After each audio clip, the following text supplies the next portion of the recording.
안녕하세요. 생생법률쇼 이지원입니다. 법과 친해지는 제일 좋은 방법 생생법률쇼. 오늘도 크고 작은 법률 문제로 어려움을 겪고 있는 여러분을 위한 법률 상담은 물론이고요. 세상을 들썩이게 하는 이슈들을 법적으로 풀어보는 시사법률 토크까지 준비되어 있습니다. 법률과 관련해 궁금한 내용이 있으신 분들은 상담 전화 02-557-8295번으로 연락 주시거나 법률방송 홈페이지 접속 후 법률상담 게시판에 문의 남겨주시기 바랍니다. 그리고 아래 하단에 보이는 이메일로도 상담 문의 받고 있습니다. 각 분야 전문 변호사가 무료로 성심성의껏 상담해 드리니까요. 많은 참여 바랍니다. 네, 지금 이 방송은 유튜브를 통해서도 실시간으로 함께 방송되고 있으니까요. 많은 시청 부탁드리고요. 유튜브를 통한 소통의 창구도 활짝 열어두겠습니다. 그럼 오늘 도움 주실 변호사님 소개해 드리겠습니다. 법무법인 영진의 송득범 변호사 자리하셨습니다. 어서 오세요. 안녕하세요. 안녕하십니까. 법무법인 영진의 송득범 변호사입니다. 네, 오늘도 억울하고 답답한 분들에게 명쾌상쾌 통쾌한 상담, 유익한 상담 해주시길 기대해 보겠습니다. 생생법률쇼, 그럼 오늘 접수된 상담 미리 살펴볼까요? 불법 건축물인 줄 몰랐어요. 아내가 지하철에서 추행을 당했어요. 아버지의 유산, 이복 형제와 나누려면 황당한 뺑소니 신고, 이렇게 다양한 분야의 상담이 접수되어 있습니다. 잠시 후 변호사님과 함께 속 시원한 해결책을 찾아보도록 하겠습니다. 시청자 여러분께서도 어떤 해결책이 제시가 될지 계속해서 함께 지켜봐 주시기 바랍니다.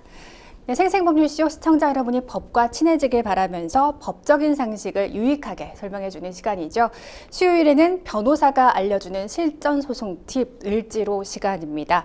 을들이 알아야 할 법 을지로 변호사님, 오늘 알려주실 내용은 뭔가요? 네, 오늘은 죄질에 비해서 무거운 형량을 선고받았거나 억울하게 소송이나 재판에서 휘말릴 경우에 주로 활용되는 탄원서에 대한 자세한 이야기 나눠보도록 하겠습니다. 네, 이 탄원서와 함께 많이들 혼동하시는 개념 중 하나가 바로 진정서인데요. 네. 변호사님, 우선 이 탄원서가 정확히 무엇이고 진정서와는 어떤 차이가 있는지 짚어주시죠. 네, 탄원서와 진정서는 고소고발과 달리 대상에 대한 제한 규정이 없고 특정 문제에 대한 해결을 요청하는 공문서라는 점에서는 유사하지만 진정서는 침해받은 권리를 구제받기 위해 관계기관의 시정을 진술하여 일정한 조치를 요구할 목적으로 작성되는 문서인 반면에요. 탄원서는 개인이나 단체가 국가나 공공기관을 대상으로 억울한 사정에 대해 선처하거나 혹은 타인에 대한 처분을 바란다는 내용을 담아서 호소하는 의사표시의 문서로 사용 목적과 대상에서 약간 차이가 있습니다. 근데 뭐 탄원서 내봤자 제대로 안 보는 거 아니냐, 네. 어차피 형량에 별 차이가 없다더라 네. 등의 이야기는 많거든요. 실제로 이 탄원서의 효과가 어느 정도인가요? 네, 뭐 일반적으로 탄원서 제출에 있어서 법적인 효력이 없다는 주장의 경우에는 죄에 대한 정당성 여부를 떠나서 감정에 대한 호소를 해서 선처를 바란다는 내용을 중심으로 작성된 탄원서일 때 죄를 감형받는데 뭐 공은 들였는데 별 효력이 없다, 뭐 이런 낭설일 수도 있는데요. 네. 다만 당사자의 사정이나 상황을 전달하는데 거짓이 섞여 있거나 혹은 일방적인 주장만을 내세워서 작성된 탄원서인 경우에는 오히려 역효과도 불러올 수 있기 때문입니다. 네. 하지만 경찰 조사 이후에 검찰과 법원에서 참작 자료로 활용되는 탄원서의 효과를 완전히 무시할 수는 없는데요. 그 이유가 경찰 조사 과정에서 작성되는 서류에는 피의자 혹은 피해자의 입장을 충분히 반영해주지 않기 때문에 사건에 대한 생각을 충분히 전달해야만 유리하게 사건이 진행될 수 있고 그걸 가능하게 만드는 것이 바로 탄원서이기 때문입니다. 만약 경찰 조사 과정에서 반영되지 않은 범죄 사실을 뒤집을 만한 증거나 핵심적인 내용이 있다면 그 영향력은 더 커질 수 있고요. 또한 주변 인물들의 생계와 관련되어 있다면 이 내용이 탄원서에 언급되어 있을 경우 선고 형량을 감안하는 경우도 많다고 판사분들도 이야기하고 있습니다. 네. 서울고등법원의 한 판사님께서는 피고인의 어린 자녀가 부모가 없으면 생계수단이 전혀 없다라는 내용의 탄원서에 대해서 범행 내용을 충분히 고려해서 가능한 범위에서 선처를 한다라고 말씀하시기도 했습니다. 특히 성폭력 피해자가 이런저런 사유로 가해자를 용서한다는 내용의 탄원서를 제출했다면 양형 요소의 하나로 참작하는 경우도 있고요. 결론적으로 판사들이 말하는 탄원서의 효력은 누가 어떠한 내용을 담았는가에 따라 중점을 두고 있다고 볼 수 있겠습니다. 네, 진심 어린 탄원서가 법관의 마음을 움직여서 형량이 줄기도 하지만 어떤 경우에는 되려 형량이 높아지는 계기가 되기도 한다면서요? 네, 한 가지 사례를 말씀드려보면 A씨 같은 경우에는 만취한 상태에서 음주운전을 해서 달리던 차량과 충돌하게 됐습니다. 다른 운전자는 사망에 이르게 됐고 A씨는 심한 형벌을 받을 위기에 놓였었는데요. 네. 여러 노력 끝에 A씨가 형량을 낮출 수 있었다고 합니다. 그런데 피해자의 피해자의 가족은 이러한 모습을 볼 수 없어서 엄벌 탄원서를 작성해서 법원에 제출했고 법원은 피해자 가족의 호소를 받아들여서 A씨의 형량을 다시 높이게 되었던 사례도 있습니다. 이처럼 피의자의 처분이 터무니없는 경우에도 탄원서를 활용해서 피의자에게 합당한 처벌을 받게 하는 것도 충분히 가능합니다. 네, 재판에서 양형 자료로 기능하는 만큼 요건이 까다롭진 않을까 걱정하시는 분들도 계실 것 같은데요. 이 탄원서는 어떤 내용으로 어떻게 작성하는 것이 효율적일까요? 네, 크게 말씀드리면 한 4가지 정도로 말씀드릴 수 있는데요. 첫 번째는 핵심 사항을 전달하셔야 합니다. 네. 탄원서는 권리 의무 관계나 사실관계를 객관적이며 명확하게 입증해야 하는데요. 따라서 탄원인과 피탄원인의 인적 사항, 뭐 성명이나 주소나 연락처 같은 혹은 이제 탄원 이유, 탄원 취지, 탄원인의 서명을 빠짐없이 우선 기재하셔야 합니다. 탄원 취지나 탄원 이유의 항목을 기재하실 때는 언제, 어디서, 누가, 어떻게 등 육하 원칙에 따라서 작성하시면 더욱 효과적인데 자신이 억울하다는 내용을 장황하게 모두 쓰시는 것보다는 구제를 요청하는 부분을 일목요연하게 기재하시는 게 더욱 효과적입니다. 두 번째로 이제 진실만을 기재해야 된다라고 말씀드리는데 만약 자신의 억울함을 호소하기 위해서 거짓된 사실을 기술하게 되면 그래서 이제 허위의 사실이 탄원서에 적혀서 탄원을 하게 됐다면 오히려 당사자에게는 불리한 사정으로 작용하게 됩니다. 문제 사실에 대한 어떤 사실관계나 사실의 진상을 명확하게 알리고 탄원서를 작성하게 된 이유를 일목요연하게 정리하여 문서화하셔야 판사님께서도 해당 내용을 고려할 수 있고요. 세 번째로 이제 증거가 될 수 있는 사항을 체크하시는 게 좋다라고 말씀드리는데 본인의 구체적인 활동을 입증할 수 있는 증거 자료를 함께 제시하면 좋은데 탄원서 내용에 신뢰를 줄 수 있는 내용이면 충분합니다. 예를 들어서 돈을 빌린 사실에 대한 증거는 차용증이라는 게 있을 수 있고 혹은 교통사고라면 현장에서 지켜본 사람의 증언 같은 게 이런 탄원 내용에 담길 수 있습니다. 마지막으로 이제 최대한 정중하게 작성하셔라 라고 말씀드리는데 분량은 A4 용지 기준으로 했을 때 한두 장 범위 내로 하고 폰트는 너무 작으면 이제 판사님께서 읽는데 어려움이 있으니까 불편하지 않도록 11에서 12포인트 정도가 좋다라고 말씀드리기도 하고요. 최대한 예의 바르고 정중하게 작성하셔야 읽는 이에게 감흥을 일으킬 수 있습니다. 아무래도 이게 주관적으로 감정에 호소하기 좀 쉬울 네. 것 같은데 그보다는 최대한 객관적으로 정중하게 진실만을 담는 게 좋겠네요. 그럼 이렇게 작성한 탄원서는 어디에 언제까지 제출하면 되나요? 네, 탄원서는 이제 개인의 사건 단계에 따라서 입건 후 경찰 송치 전까지는 이제 경찰에 제출하시면 되고 혹은 이제 해당 관할 경찰서가 이제 검찰로 넘어갔다라고 하면 해당 검찰청에 제출하시면 되고 또 이게 기소까지 이루어졌다 그리고 재판이 진행 중이다라고 하면 해당 법원에 제출하시면 됩니다. 그리고 또 이제 탄원서를 언제까지 제출을 해야 하는지에 대해서는 법률에 정해진 게 없지만 만약에 수사 단계라면 경찰이나 검사가 어떤 처분을 내리기 전에 혹은 이제 법원 단계라면 판결 선고 전에 하는 게 바람직하고 판사님이나 혹은 이제 수사기관에서 최종 처분을 내릴 때 고려할 수 있고요. 엄벌 탄원서나 혹은 가해자의 선처를 바라는 경우라면 탄원서를 해당 시기보다 훨씬 이전부터 미리미리 제출하셔야 읽고 판단할 수 있는데 도움이 됩니다. 네, 이 탄원서는 제출 인원수나 횟수에 대한 제한이 없다고 알고 있는데요. 네. 그럼 여러 사람이 수차례에 걸쳐서 탄원서를 작성하면은 좋을까요? 글쎄, 탄원서의 제출의 인원이나 횟수에 어떤 법률적인 제한 같은 건 없습니다. 네. 하지만 이제 단순히 여러 사람이 반복해서 여러 번 탄원서를 낸다고 해서 반드시 더 효과적이라고 보기는 어렵고요. 탄원서 효과는 몇 가지 요소에 따라 정해지는데 탄원서 네. 내용이 구체적이고 설득력 있는 내용이냐 또 탄원인의 사회적인 지위나 해당 사안에서 밀접한 사람이 냈냐 아니면 전혀 무관한 사람이 냈냐 또 이제 사건의 성격이 이제 사회적으로 지탄받는 사건에 엄벌을 탄원하는 거냐 아니면 선처를 호소하는 거냐 이런 사항들까지 종합적으로 고려되기 때문에 단순히 탄원서의 숫자를 늘리거나 횟수를 늘리는 건 크게 중요하지 않고 충실하고 적절하고 또 탄원인의 신뢰성을 고려해서 전략적으로 접근하시는 게 더 효과적일 수도 있고요. 다만 이제 탄원서의 제출이 재판의 공정성을 해치지 않도록 조심하시는 게 좋습니다. 네, 저도 지인을 위해서 직접 탄원서를 네. 작성해 본 적이 있는데요. 사실 처음 작성하는 분들이라면 네.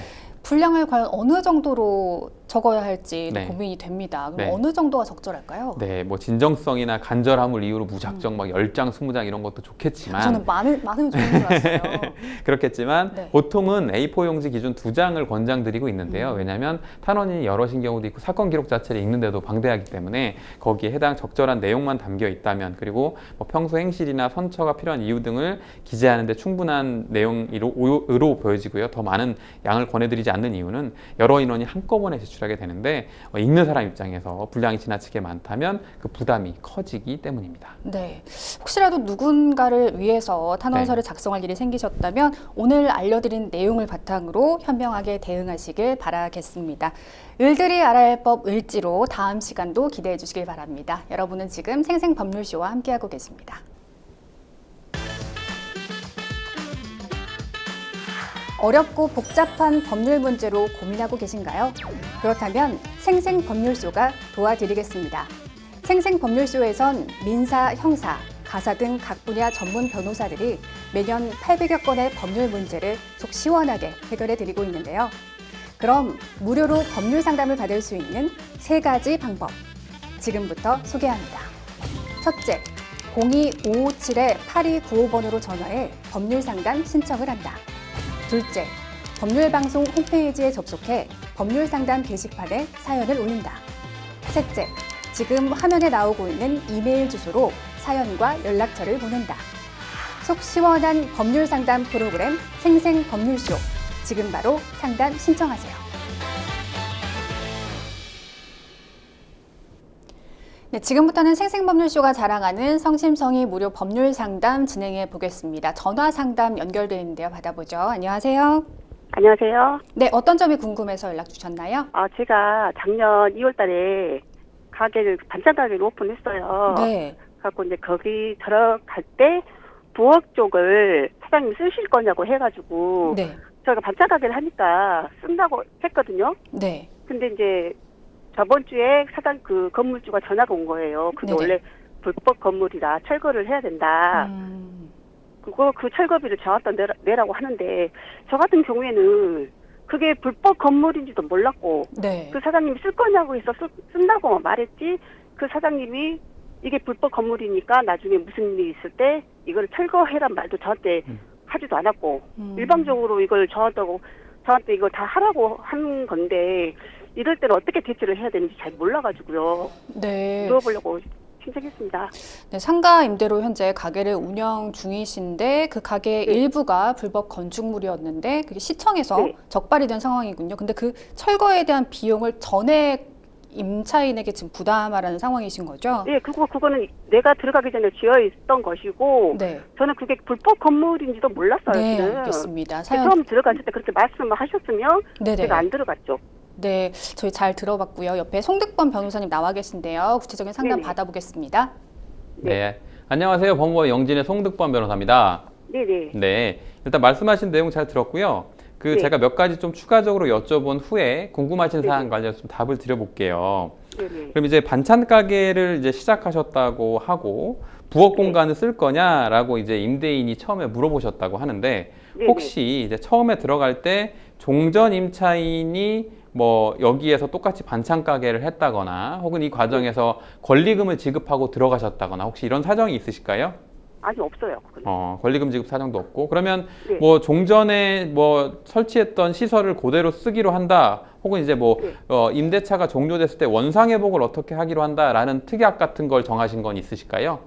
그 계약서에 그런 거는 좀 적혀져 있었는데 저는 네. 그거 보지도 않았고 네. 처음부터 이제 그 사장님이 쓸 거냐고 해서 저는 이제 반찬 가게를 할 거니까 네. 쓴다 했고 이게 불법이었다고 그렇게 말씀하셨으면 저는 안 들어갔는데 네. 이 사장님이 내가 그거 쓴다고 해서 이거 철거 비용을 나한테 다 배상을 하라는 식으로 저한테 말씀을 하시더라고요. 네.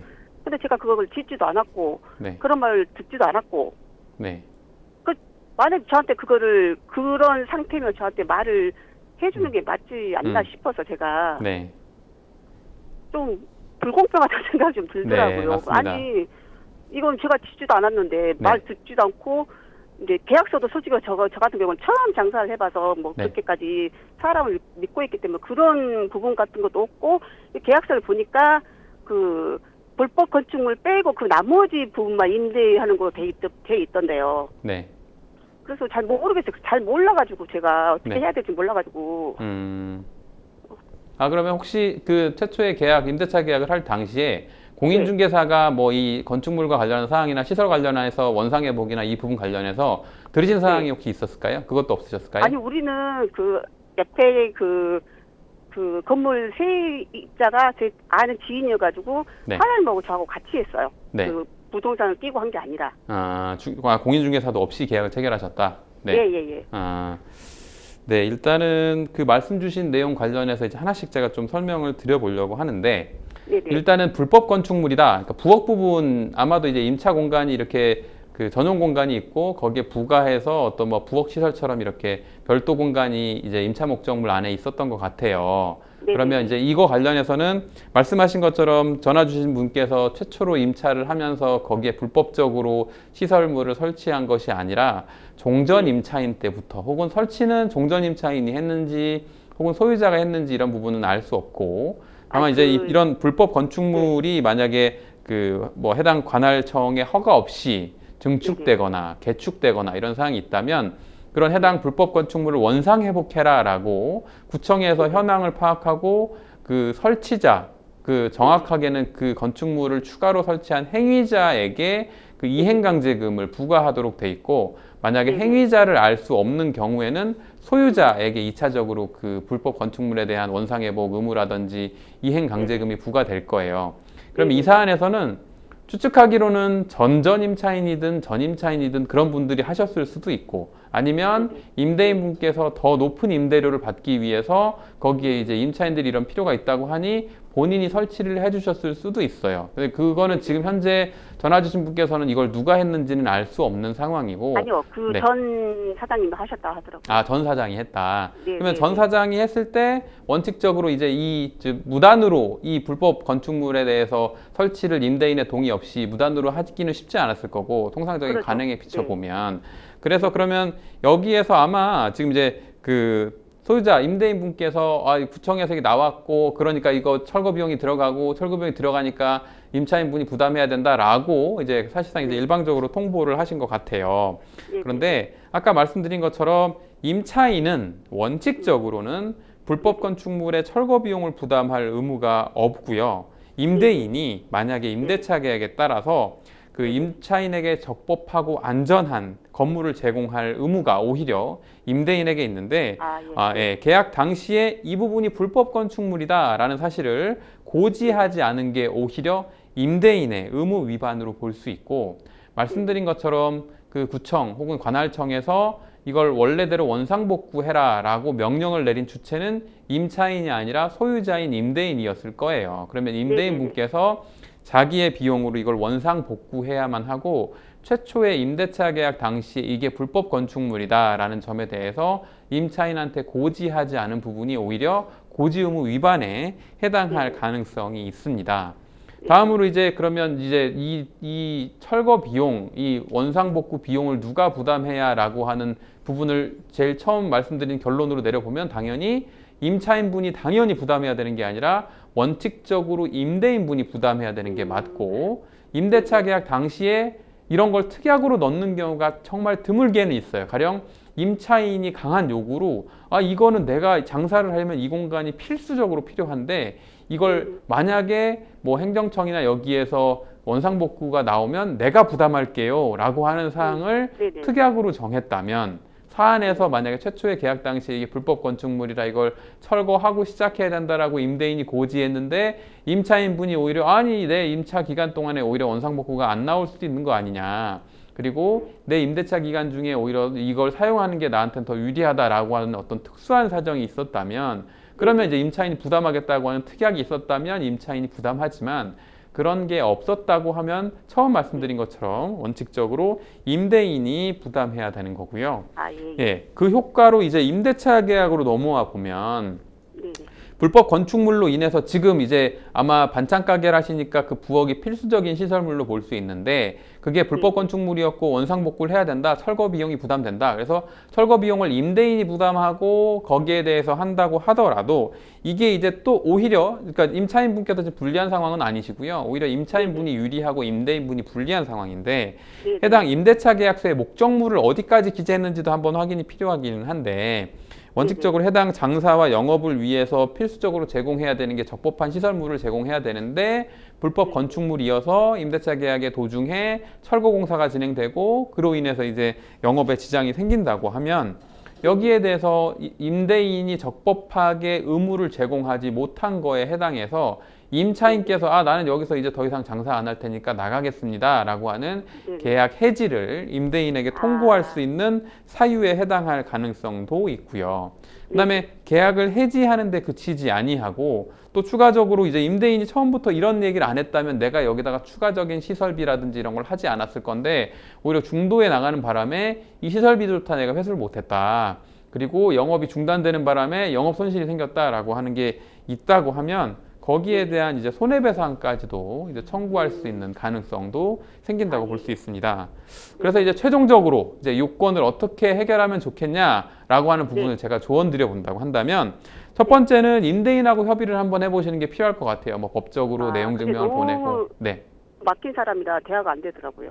그래요. 그래서 네네. 그렇더라도 말씀하신 것처럼 이제 맡긴 사람이라 대화가 잘 안 되는 상황이라고 하더라도 가장 먼저 우선적으로는 임대인하고 협의를 해서 불법 건축물에 대한 문제 해결 방안을 논의하시는 게 좋을 것 같아요. 뭐 철거 비용은 당연히 임차인이 부담할 사항이 아니고 임대인이 부담해야 됨을 설명드리고 또 영업이 중단되기 때문에 그로 인한 나의 영업 손실의 보상도 발생해야 된다.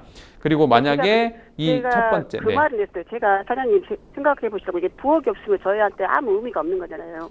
그리고 5개월 남았어요. 제가 가게가. 사장님 저희가 사장님은 손해 안 보는 선에서 제가 두세 달치 그냥 월세 드리고 이걸 빼줘야 되는 절대 안 된대 그것도. 안 된다고 설명을 한다. 제가 최선의 그걸 했는데도 그 정도를 말귀를 못 알아듣시더라고요.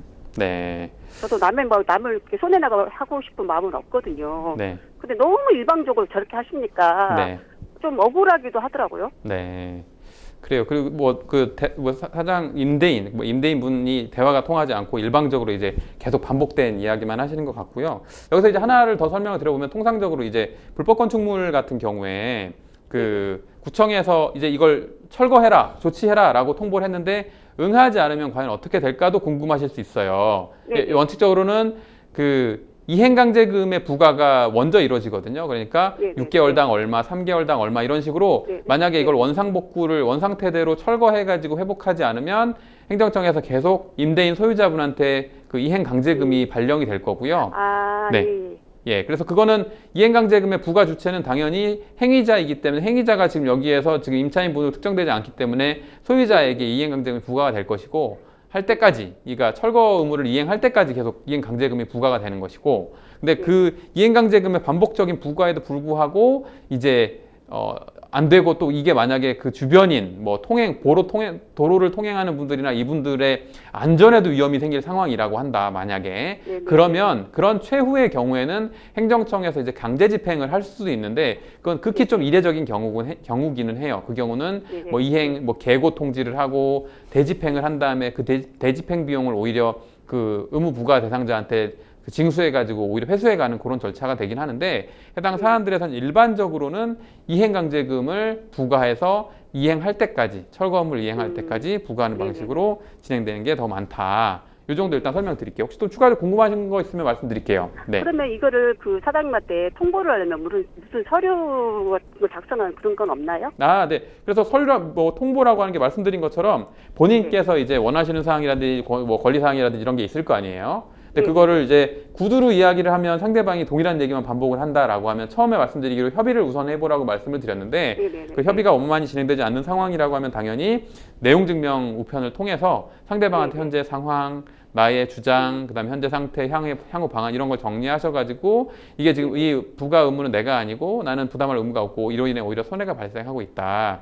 따라서 이거에 대한 시정 조치가 적정하게 이루어지지 않는다면 계약이 해지될 것이고 해지에 따른 뭐 저희는 이제 나갈 것이다라고 하는 사항을 포함해서 내용 증명 우편으로 그 상대방에게 보내시는 게 좋을 것 같아요. 네. 알겠습니다. 네. 감사합니다. 네, 오늘 상담 여기까지 진행하도록 하겠습니다. 전화 주셔서 고맙습니다. 네, 참 이렇게 임대차 계약과 관련한 분쟁은 끝이 없는 것 같습니다. 근데 사실 임차인 입장에서는 이 불법 건축물인지 사실 계약 전에 파악하기가 쉽지 않은 것도 사실이잖아요. 맞습니다. 이걸 좀 미연에 방지하기 위해서는 어떻게 해야 될까요? 네, 일단은 원칙적으로 그래서 제가 처음에 여쭤봤던 것 중에 공인중개사의 설명 의무를 여쭤봤던 거거든요.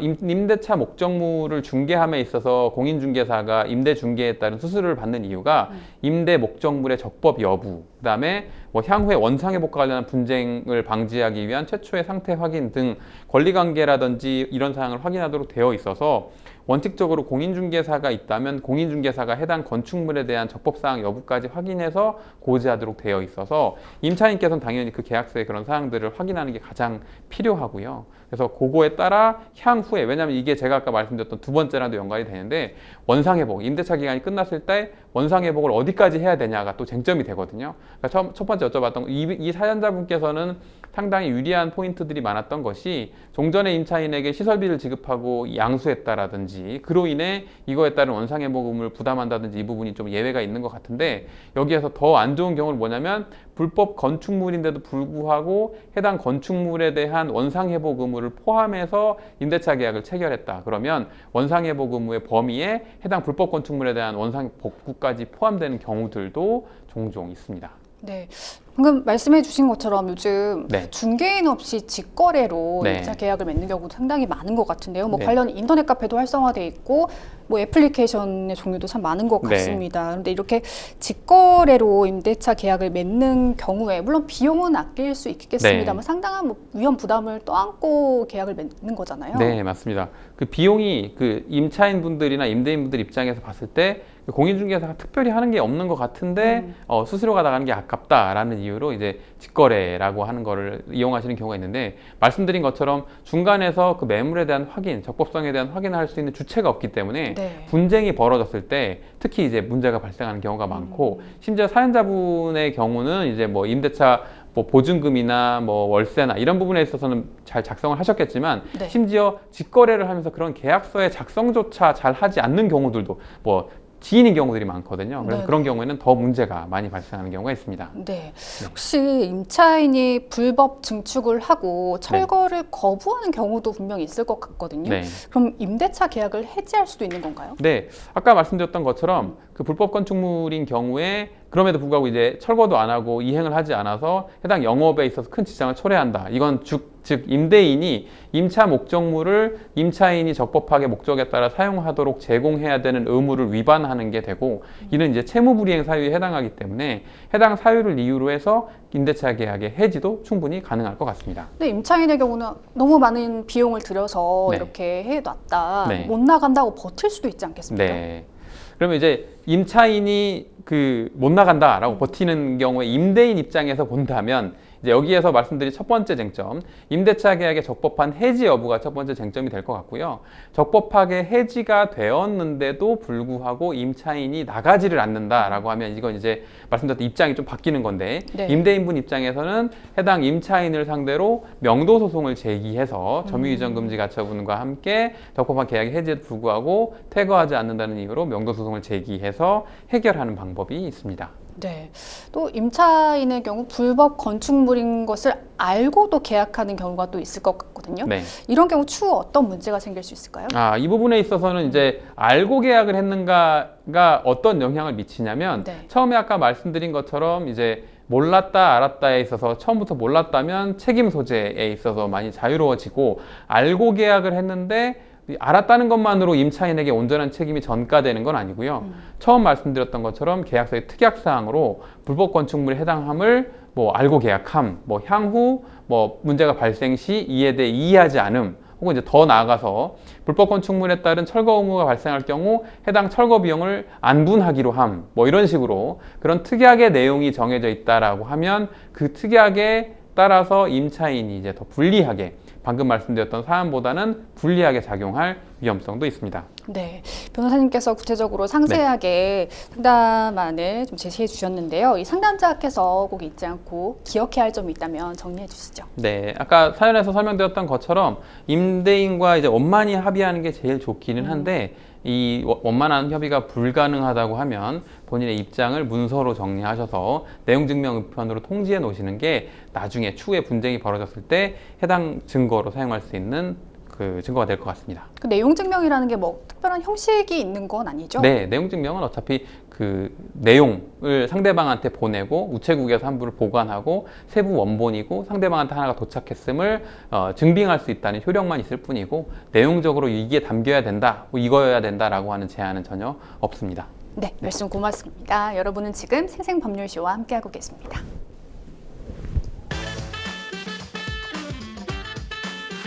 어렵고 복잡한 법률 문제로 고민하고 계신가요? 그렇다면 생생법률소가 도와드리겠습니다. 생생법률소에선 민사, 형사, 가사 등 각 분야 전문 변호사들이 매년 800여 건의 법률 문제를 속 시원하게 해결해 드리고 있는데요. 그럼 무료로 법률 상담을 받을 수 있는 3가지 방법, 지금부터 소개합니다. 첫째, 02-557-8295번으로 전화해 법률 상담 신청을 한다. 둘째, 법률방송 홈페이지에 접속해 법률 상담 게시판에 사연을 올린다. 셋째, 지금 화면에 나오고 있는 이메일 주소로 사연과 연락처를 보낸다. 속 시원한 법률 상담 프로그램 생생법률쇼. 지금 바로 상담 신청하세요. 네, 이번에는 법률방송 이메일을 통해 들어온 여러분의 고민을 해결해 드리겠습니다. 어떤 내용인지 보실까요?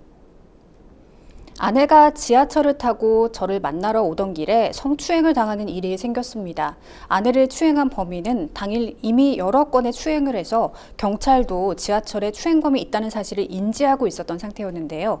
다행히도 당시 아내를 추행하려던 범인의 모습을 본 시민 3분의 도움으로 경찰에 넘겨지면서 사건이 마무리됐습니다.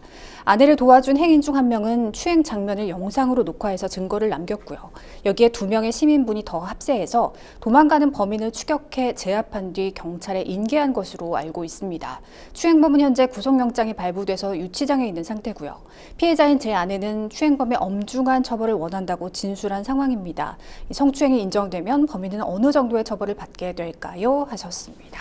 네, 아내분께서 얼마나 놀라셨을까요? 다행히 이 모습을 목격한 시민분들의 기지로 성추행 현행범이 검거된 상황입니다.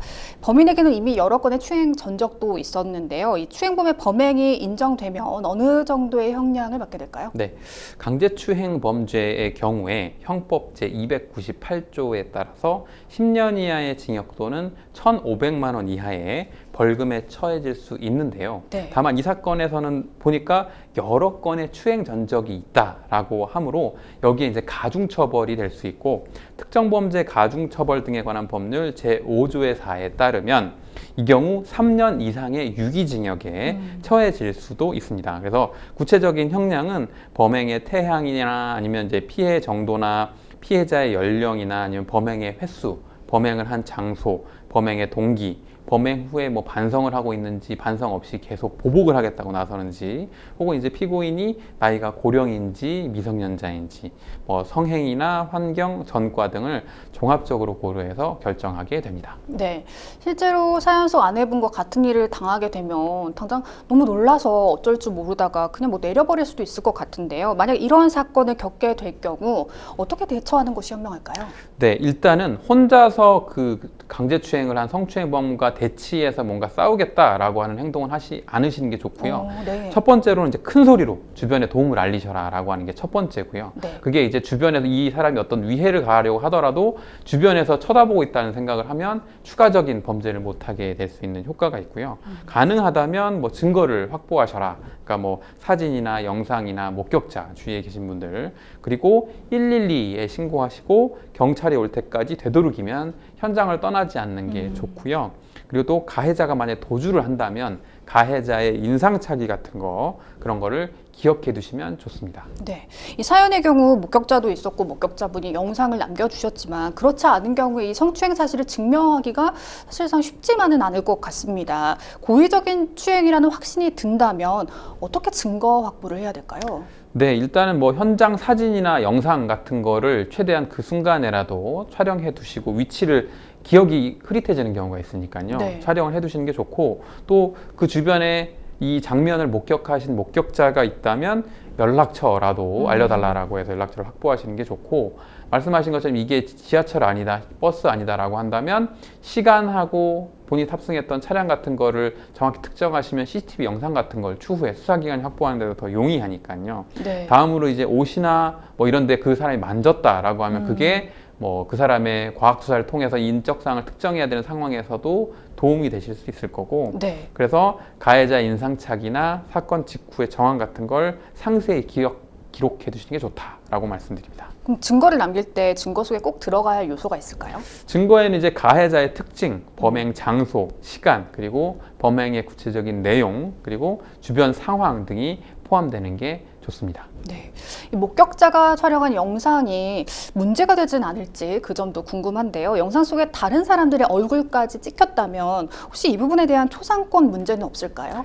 네, 목격자가 범죄 현장을 촬영하는 건 이제 일반적으로는 적법하다고 보고요. 네. 말씀하신 것처럼 촬영된 영상에 제3자의 얼굴이 포함되어 있다면 그게 이제 초상권 침해 문제가 발생할 수는 있습니다. 하지만 이 범죄 증거 확보를 위한 촬영이었다는 점, 그 다음에 공익적 목적으로 이루어졌다는 점을 고려하면 최종적으로는 위법성 조각 사유에 해당한다라고 판단될 가능성이 높습니다. 네, 두 분의 시민께서 도망가는 범인을 추격해서 검거하는 데 많은 도움을 주신 것 같습니다. 처럼 눈앞에 범행 현장을 목격했다면 시민이 직접 추격해서 체포를 해도 되는 건가요? 네, 형사소송법 제212조에서 이런 상황을 대비해서 현행 범인의 체포라고 하는 조문이 있는데요. 현행 범인인 경우에는 누구든지 뭐 경찰이나 무관하게 누구든지 영장 없이 체포를 할 수 있고요. 다만 네. 체포 과정에서 과도한 물리력을 행사하거나 불필요한 상해를 입히는 경우에는 이제 또 추가적인 민형사 문제가 생길 수 있으니 딱 제한된 범위 안에서 범인을 잡는 데까지 도움을 주시는 건 용감한 시민에 해당합니다. 네, 이 범행 후에 현장을 피하거나 도주하는 상황도 있을 수 있는데 현행범 체포라고 할 때 어디까지가 현행범일까요? 네, 형사소송법 211조에서 이걸 뭐라고 정하고 있냐면 현행 범위는 범죄가 실행 중이거나 직후인자 네. 또는 범인으로 호칭되어 추적되는 자 등을 포함합니다. 그래서 일반적으로 범행 후에 시간적이고 장소적으로 밀접한 관계에 있는 경우까지 현행범으로 인정되니까 말씀하신 것처럼 이제 강제추행을 하고 어떤 역에 내려서 달려가기 시작했다. 그래서 그 역을 벗어나서까지 계속 추적당하고 있는 상황이라면 그 정도까지도 현행범인으로 볼 수 있을 것 같습니다. 네, 해당 사안은 이미 여러 차례 경찰에 신고가 들어간 건이라 경찰 인계까지 오랜 시간이 걸리지 않은 것 같은데 만약 신고가 늦어져서 경찰이 현장에 늦게 도착한다면 이 잡은 현행범을 어떻게 데리고 있어야 할까요? 네, 그래서 경찰이 이제 즉시 신고하고 인계 방법은 이제 경찰에 문의를 하시면 어떻게 해라, 누가 어떻게 갈 것이다, 얼마 만에 도착할 것이다, 혹은 영무원에게 협조를 구해서 영무원에게 인계할 것이다 이런 방법을 안내해 줄 거니까요. 네. 그런 식으로 진행하시면 좋고 또 과도한 물리력을 또 행사하는 거는 여러 또 도움을 주기 위해 했다가 또 역으로 공격을 당하실 수 있으니까 네네. 상대방이 도주를 금지하는 정도의 뭐 팔을 붙잡고 있다든지 하는 정도가 제일 좋을 것 같고요. 네. 그래서 이제 뭐 체포, 이게 아까 말씀드렸던 현행범인 체포, 네가 지금 범행을 하고 도망가는 거라 우리가 이제 붙잡고 있는 거다라는 정도만 고지하고 기다리시면 좋을 것 같습니다. 네, 사실 지하철이나 버스는 워낙 붐비는 곳이다 네. 보니 본의 아니게 추행범으로 오해를 사게 됐다는 사례도 종종 보이는데요. 처럼 억울하게 가해자로 지목된 경우에는 어떻게 대응해야 될까요? 근데 이건 거꾸로인 것 같아요. 그러니까 저지르지 않았는데 본인이 강제추행을 했다라고 억울하게 몰리는 경우도 충분히 있을 수는 있거든요. 네. 그러면 이제 침착하게 대응하시면서 현장 CCTV나 목격자 진술 같은 내가 한 걸 진짜로 봤냐 혹은 안 봤다는 사람이 있다면 그분의 도움을 요청하시기도 하고 최종적으로는 이제 변호사의 도움을 받아서 본인의 억울함을 소명하시는 게 좋습니다. 네. 계속해서 법률방송 이메일을 통해 들어온 여러분의 고민을 해결해 드리겠습니다. 어떤 내용인지 보실까요? 어릴 때 어머님께서 돌아가셨어요. 제가 4살 때 돌아가셨다고 들었으니 어머니에 대한 기억이 전혀 없습니다. 이후 아버지께서는 재혼을 하셨어요. 그건 7살 때쯤이라 기억이 납니다. 아버지께서는 재혼을 하시면서 저를 할머니께 맡겼거든요. 그렇게 저는 할머니 손에서 컸습니다. 대학교를 마칠 때까지 할머니와 함께 살았고 서울에 있는 직장에 취업을 하면서 할머니와 떨어지게 됐죠. 제가 할머니와 유년기, 청소년기를 보내는 동안 아버지와는 거의 만나지 않았어요.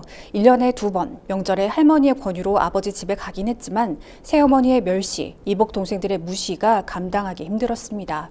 중학교 때부터는 아버지 집에 가지 않았고 그렇게 아버지와 멀어졌습니다.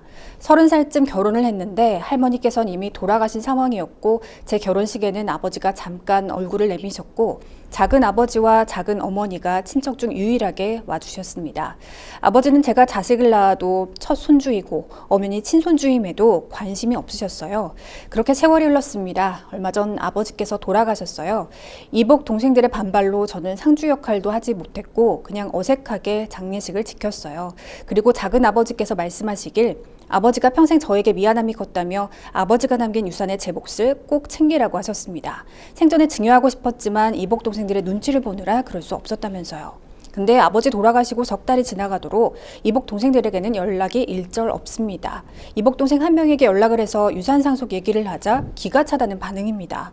그동안 남처럼 살았는데 이제 와서 자식으로서 무슨 권리를 행사하냐는 식입니다. 외롭게 살았던 건 제 선택이 아니었는데 이복 동생의 그 말은 참 마음이 아팠습니다. 그리고 그동안의 외로움을 보상받기 위해서라도 꼭 유산을 상속받아야겠다는 결심이 들었습니다. 제가 어떤 권리를 내세울 수 있을지 조언 부탁드립니다 하셨습니다. 네, 참 마음이 아픈 사연입니다. 이렇게 이복 형제 간 유산 상속으로 갈등을 겪는 사례가 적지 않은 것 같아요. 어떻습니까? 안타깝게도 이런 사례는 좀 흔한 편이고요. 재혼 가정에서 발생하는 상속의 문제는 법적으로는 명확하지만 정서적으로는 복잡한 경우가 많습니다. 네. 특히 이제 오랜 기간 관계가 소원했던 경우에는 더 그렇습니다. 이 부분부터 짚고 넘어갈 것 같습니다. 변호사님, 법적으로 이복 형제의 경우에 친부의 상속권에는 차별이 없는 게 맞습니까? 네, 전혀 없습니다. 네. 민법상 상속에 있어서는 친자와 이복 형제를 구분하지 않고 있고요. 민법 제10조에 따르면 직계 비속은 동순위로 공동 상속인이 되고 상속분 역시 동일하게 하도록 정하고 있습니다. 네. 근데 이복 형제 간 상속을 다툴 때 먼저 가족관계 등록부를 따져보는 게 좋다는데 이건 왜 그런 건가요? 네, 가족관계 등록부를 확인하는 이유는 법적인 친자 관계를 명확하게 확인하기 위해서입니다. 때로는 재혼 과정에서 입양 절차를 거쳐버린다거나 혹은 입양 절차를 거치지 않는 경우도 있어서 네. 실제로 법적으로 친자 관계가 성립되지 않은 경우가 있을 수 있습니다. 따라서 상속권 주장을 위해서는 먼저 가족관계 등록부를 통해서 법적인 관계를 확인해 보시는 게 가장 우선입니다. 네. 이 사연을 봤을 때 이 상담자께서 상속을 받을 자격이 충분한가요? 네, 상담자분께서는 상속받을 자격이 있습니다. 네. 가족관계가 소원했다는 점이 상속권에는 영향을 미치지 않고요. 민법 제1000조와 1003조에 따라 직계비속으로서 상속권이 보장되고 다만 피상속인이 상속인에 대해서 민법 제1000조의 2에 따른 상속 결격 사유가 있다는 사정을 입증하지 않는 한 상속권은 그대로 유지됩니다. 돌아가신 아버지께서 상속과 관련해 따로 유언을 남기지 않았다면 뭐 형제간 고르게 재산을 분배했는지 뭐 차등했는지도 살펴봐야 할까요? 네, 유언이 없다면 법정 상속이 이루어지고요. 민법 네. 제1009조에 따라서 같은 순위의 상속인 사이에서는 균분 상속이 원칙이고 따라서 상담자분과 이복 동생들은 원칙적으로 동등한 비율로 상속을 받게 되는데 다만 생전의 증여나 혹은 기여한 기여분이 있다고 하면 고려될 수 있습니다. 만약 아버지께서 오랫동안 같이 산 부인이나 자녀들에게 재산을 더 많이 나눠줬다면 이 상담자분께서 유류분 청구도 고려해 볼 수 있을까요? 네, 맞습니다. 민법 제1112조에 따라 상담자는 유류분을 청구할 수 있고요. 네. 법정 직계비속의 유류분은 법정 상속분의 2분의 1에 해당합니다. 그럼 이 과정에서 생전에 이복 형제들에게 미리 증여가 있었는지도 다투어 볼 수 있겠죠? 그렇죠. 생전 증여가 있었다면 1114조에 따라서 상속 개시 전 1년간에 행한 증여는 유류분 산정을 위한 전체 재산에 포함을 시키도록 되어 있거든요. 네. 따라서 이복 형제들에 대한 생전 증여도 유류분의 산정 시 고려될 수 있고 상속재산 분할 과정에서 중요한 쟁점이 될 수 있습니다. 네, 여러모로 혼란스러운 상황이실 것 같습니다. 상담자께서 이제부터 어떻게 대응을 해가실지 조언해 주신다면요? 네, 일단은 가족관계 등록부를 확인하셔서 법적인 친자관계를 명확히 확인하실 필요가 있습니다. 상속재산의 구체적인 내역을 파악하셔야 하고요. 필요하다면 상속재산의 목록 작성을 가정법원 청구를 통해서 확인 요청할 수 있고 청구할 수 있고요. 이복 형제들과의 원만한 협의를 시도해 보되 감정적 대립을 피하시고 법적인 권리에 대해서만 설명하는 게 좋을 것 같고요.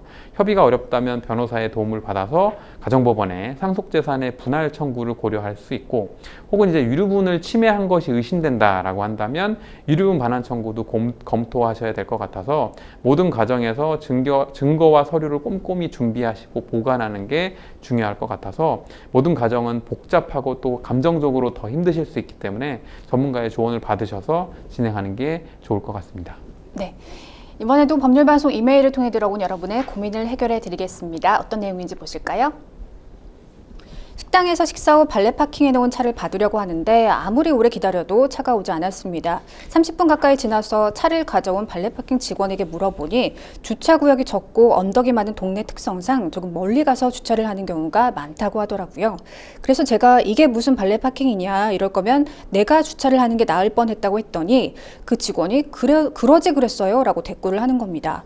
황당해서 뭐라고 했냐며 실랑이를 벌였고 식당 사장님이 나와서 만류해서 말다툼이 일단락됐습니다. 그 직원도 저에게 발레 파킹 맡겨놓고 화내는 고객이 많아서 그랬다며 사과를 하더군요. 알겠다고 해서 바로 차를 빼야 하니까 멀리 떨어져 있어달라고 했는데요. 후진을 하는데 뭔가 꿀렁하는 느낌이 나는 겁니다. 도어 스토퍼를 밟았나 했더니 그 발레 파킹 직원이 제 차가 자기 발을 밟았다고 하더라고요. 너무 놀라서 미안하다며 사과를 했고 병원에 가자고도 했습니다. 그랬더니 이런 경우 많다며 괜찮다고 가시라고 하기에 일단 제 명함을 주고 왔는데요. 며칠 뒤에 제가 뺑소니를 했다는 연락을 받았습니다. 그 발레 파킹 직원이 진단서를 끊어서 저를 뺑소니 신고한 건데요. 그 조사를 받으러 가야 하는데 너무 황당하고 억울합니다. 제가 뺑소니가 아니라는 점을 어떻게 증명할 수 있을까요? 하셨습니다. 참 당황스러우실 것 같은데요. 네, 요즘은 그러니까요. CCTV나 블랙박스가 워낙 많이 보급돼 있다 보니까 뺑소니 운전자는 반드시 검거된다고 하던데요. 실제로 어떤가요? 네.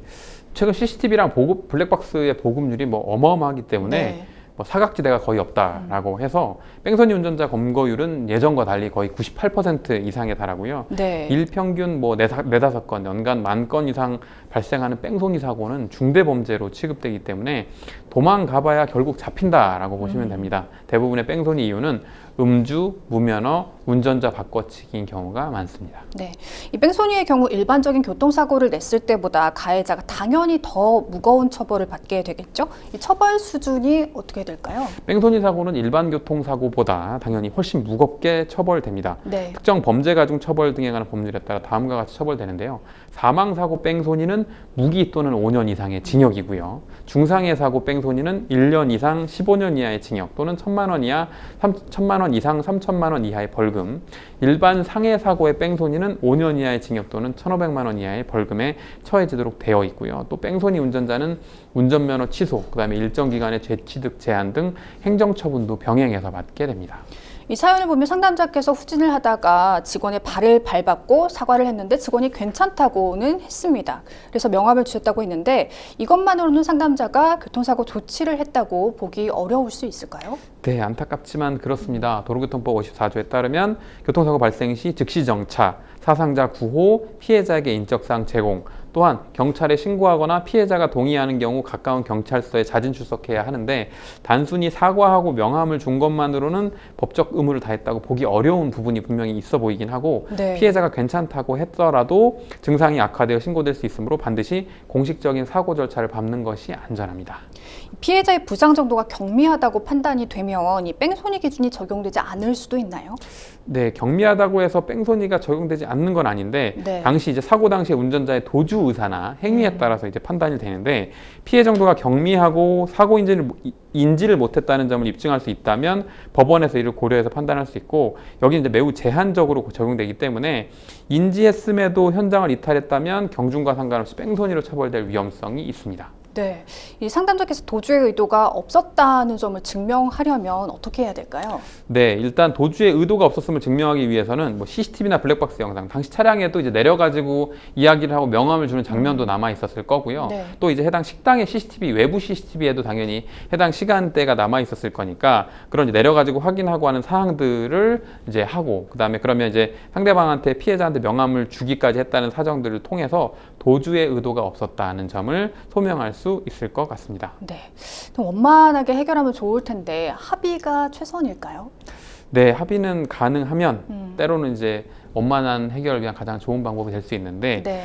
다만 이제 염려되는 건 이제 그 하당 사안에서 상대방이 고의적으로 이런 사고라든지 했을 위험성도 있고 네. 따라서 이 부분에 대해서는 본인이 뺑소니 의도가 없었다는 점을 소명함과 동시에 해당 사고의 경위 같은 것도 함께 수사관에게 수사 요청을 해서 진행을 하시고 이와 별도로 해당 뭐 피해자가 합의 의사가 있다고 하면 합의 절차를 병행하는 것도 좋을 것 같습니다. 네, 뺑소니 사고와 관련해서 운전자가 유의할 점 정리해 주시죠. 네, 사고 발생 시에는 무조건 즉시 정차 그리고 피해자 구호 조치에 나서셔야 합니다. 피해자한테 인적사항, 뭐 이름, 전화번호, 주소 같은 걸 반드시 제공해야 되고 경찰서에 신고를 하거나 경미한 사고라고 하더라도 병원까지 가는 걸 확인한다든지 하는 조치를 취하시는 게 추후에라도 뺑소니로 오인받지 않을 가능성이 높아지니까요. 이런 식으로 하시는 게 좋고 음주 상태라도 현장을 이탈하면 뺑소니로 추가 처벌될 수 있다. 따라서 무조건 사고 처리를 하시는 게 중요하다라고 말씀드립니다. 네. 행생법률시 오늘도 마칠 시간이 다 됐는데요. 오늘 함께해 주신 송득범 변호사님 고맙습니다. 네. 네, 오늘 순서는 여기까지입니다. 시청해 주신 여러분 고맙습니다.